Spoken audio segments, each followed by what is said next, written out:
잠깐만요.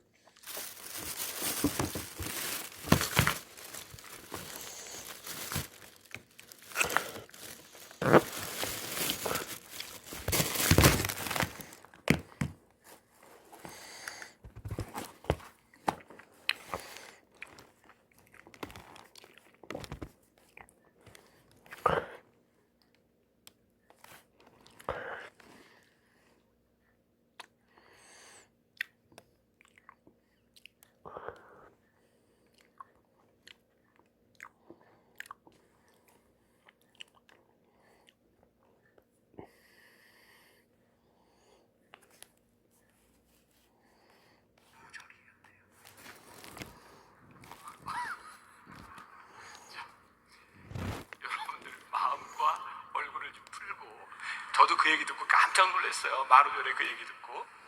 자, 우리 용기 잃지 말고 우리들이 용기를 가지고 끝까지 이 시간들을 견뎌냈으면 좋겠고, 온유에 대한 이야기를 하려고 합니다. 온유가 성령의 열매라고 기록이 되어 있어요. 여러분들, 온유하지 못한 것을 성령의 도심으로 우리들이 이길 수 있기 때문에 온유는 성령의 열매라고 말을 합니다. 여러분, 온유라고 하는 단어를 생각할 때 반대적인 개념으로 어떤 것이 있을까요? 분노, 불평, 시기, 비방, 성급함, 이런 말들이죠. 요 9개의 열매 시리즈를 나눌 때에는 여러분들과 이렇게 본문을 가지고 이야기를 하지 않고 거기에 연관된 본문을 보는데, 오늘 본문도 온유를 생각하게 하는 본문 중에 하나입니다. 여기 온유라고 하는 말이 등장하는데 모세와 언급돼서 나오죠. 자, 민수기 12장 3절에 보니까 모세는 온유함이 지면의 모든 사람보다 더하다라고 되어 있어요. 제가 중반부 넘어가면 다시 한번 설명을 하겠지만 이 말씀이 굉장히 뜬금없이 나오는 부분이기도 합니다. 모세가 구스 여자를 취하했다는 이야기를 듣고 미리암이 모세를 막 이렇게 비난하는 장면이 나와요. 야, 모세야, 하나님이 너와만 말씀하셨느냐? 이런 말씀이 나오는데 갑자기 툭 튀어나온 게 뭐냐면 모세의 온유함이 이 땅의 모든 것보다 모든 사람보다 더하다라고 나옵니다.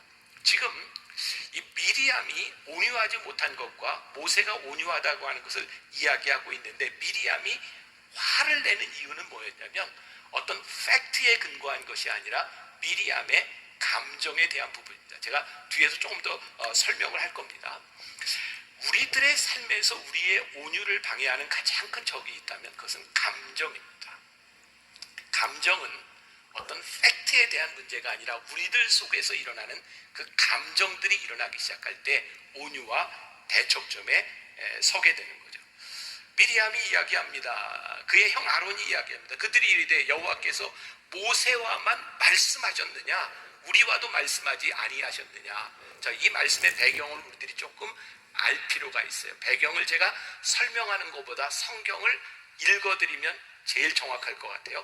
민수기 11장 바로 전에 나오는 이야기예요. 25절부터 29절까지 말씀 제가 읽어드립니다. 여호와께서 구름 가운데 강림하사 모세에게 말씀하시고 그에게 임한 영을 70 장로에게도 임하게 하시니 영이 임하실 때에 그들이 예언을 하다가 다시는 하지 아니하였더라. 그 기명된 자 중 엘닷이라 하는 자와 메닷이라고 하는 두 사람이 진영에 머물고 장막에 나아가지 아니하였으나 그들에게도 영이 임하였으므로 진영에서 예언한지라. 한 소년이 달려와서 모세에게 전하여 이르되 엘닷과 메닷이 진중에서 예언하나이다 하매 택한 자 중 한 사람이 곧 모세를 섬기는 눈의 아들 여호수아가 말하여 이르되 내 주 모세여 그들을 말리소서. 모세가 그에게 이르되 내가 나를 두고 시기하느냐? 여호와께서 그의 영을 그의 모든 백성에게 주사 다 선지자가 되게 하시기를 원하노라. 지금 모세만 하나님과 대면해서 이야기했던 것이 아니라 70인의 장로, 또 여기 엘닷과 메닷이라고 하는 사람들에게도 하나님께서 말씀하셨던 장면이 나오고 있는 거예요. 하나님은 지금 모세만 사용하시는 것이 아니라 다른 사람도 사용하고 계셨어요. 미리암과 아론도 이 일들을 다 알고 있었습니다. 그런데 어느 시점에서 화가 났어요. 어느 시점에서 하나님께서 그들과 대화하셨지만 어느 시점에서 하나님께서 그들과 대화하지 아니하시고 모세하고만 대화를 하셨어요. 그들은 이 사실을 다 알고 있었습니다. 왜 화가 났냐면 하나님이 하시는 일이 그들의 마음에 들지 않는 거예요. 지금 이 사실에 대한 문제가 아니라 하나님이 행하시는 그 일이 미리암에게 마음에 들지 않으니까 화가 납니다. 여러분, 우리들 신앙인들 가운데 우리들이 가장 온유해지는 때가 언제인지 아세요? 하나님이 하시는 일을 우리들이 인정하고 수긍할 수 있을 때 우리는 굉장히 온유해집니다. 언제 화가 나는지 아세요? 하나님이 하시는 일이 내 삶에서 용납되지 않을 때 우리는 화가 나기도 합니다. 그래서 하나님의 뜻에 순종하면 우리의 주변이 온유함을 경험하지만 하나님의 일하시는 일에 불만을 품으면 온유가 깨어집니다. 자, 온유가 깨어지면 우리 세상은 참 힘이 듭니다. 존 오토버그의 관계훈련이라는 책에 나오는 짤막한 이야기입니다. 용맹한 한 사무라이가 한 번은 한 선사에게 찾아가서 천국과 지옥에 대한 개념을 설명해 보라고 이야기합니다. 그런데 이 선사는 아무 설명도 하지 아니하고 냉소적으로 이렇게 말을 합니다. 당신 같은 시골뛰기와 상대할 시간이 없어. 자존심이 상한 사무라이가 불같이 화를 내며 칼을 쫙 뽑아듭니다. 입을 함부로 놀린 대가로 목을 치겠다. 그때 이 선사가 침착하게 이야기합니다. 이게 바로 지옥이요. 자신을 사로잡은 분노를 정확히 지적하는 이 말에 깜짝 놀란 사무라이는 분노를 가르치고 검을 도로 칼집에 놓고 큰 깨달음을 준 이 선사에게 머리 숙여 감사합니다. 그때 선사가 이렇게 이야기합니다. 이게 바로 천국이요. 천국과 지옥은 따로 있는 것이 아니라 우리들이 어떤 상태에 있는가, 우리들이 온유한가, 분노하느냐에 따라 우리들이 경험하는 것이에요.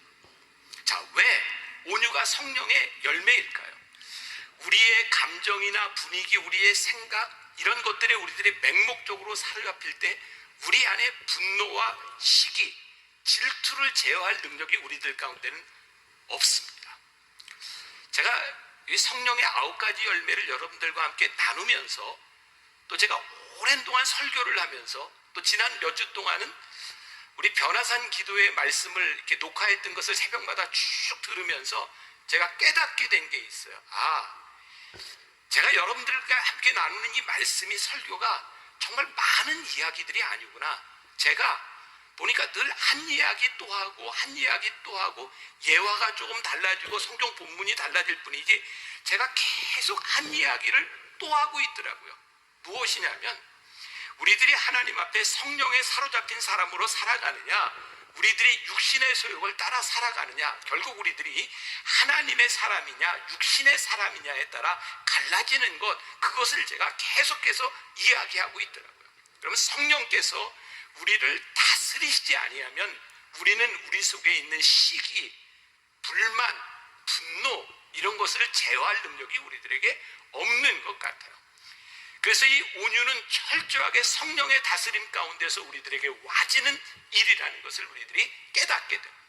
자, 오늘 우리가 읽었던 본문 말씀 가운데 시편 37편 7절과 8절에 이런 말씀이 있어요. 여호와 앞에 잠잠하고 참고 기다리라. 자기 길이 형통하며 악한 꾀를 이루는 자 때문에 불평하지 말지어다. 분을 그치고 노를 버리며 불평하지 말라. 오히려 악을 만들 뿐이니라. 보니까 이 시편 기자의 이 신앙의 삶 가운데 어떤 일들이 일어나고 있어요. 그 주변에 자기를 분노하게 하는 일들, 불평할 만한 일들이 계속해서 일어나고 있다. 생각해 보니까 우리들의 환경, 우리들 주변에는 우리를 화나게 하는 일들이 참 많은 것 같습니다. 언제 우리가 화가 날까요? 우리들이 원하는 일이 잘 안 되고 우리들이 제어가 잘 안 되는 것들이 화가 나는 거죠. 자, 이제 총선을 한 주 앞두고 있습니다. 4월 15일이 되면 총선이 치러집니다. 근데 참 신기하게도 어느 쪽 당을 지지하든 진보건 보수든 모두가 다 화가 나 있는 모습들을 보게 됩니다. 그리고 지난 몇 번의 정권이 바뀌는 동안 우리는 이 선거를 앞에 놓을 때마다 이 여론조사를 하는데 여론조사 결과에 대해서 사람들이 늘 화를 내고 있더라고요. 그리고 몇 번의 선거가 지나오는 동안 그 여론조사는 그렇게 정확하게 맞지도 않았어요. 우리는 동일한 화를 계속해서 반복하고 있더라고요. 근데 사람들이 뭐에 화가 나는가? 그 여론조사가 내가 원하는 것만큼 나오지 않으면 우리는 화가 나는 거예요. 나는 이렇게 생각하는데 다른 사람들이 이렇게 생각하는 것을 내 마음대로 돌아가지 않는 것들에 대하여 우리들은 그것을 받아들일 준비가 되어 있지 않아요.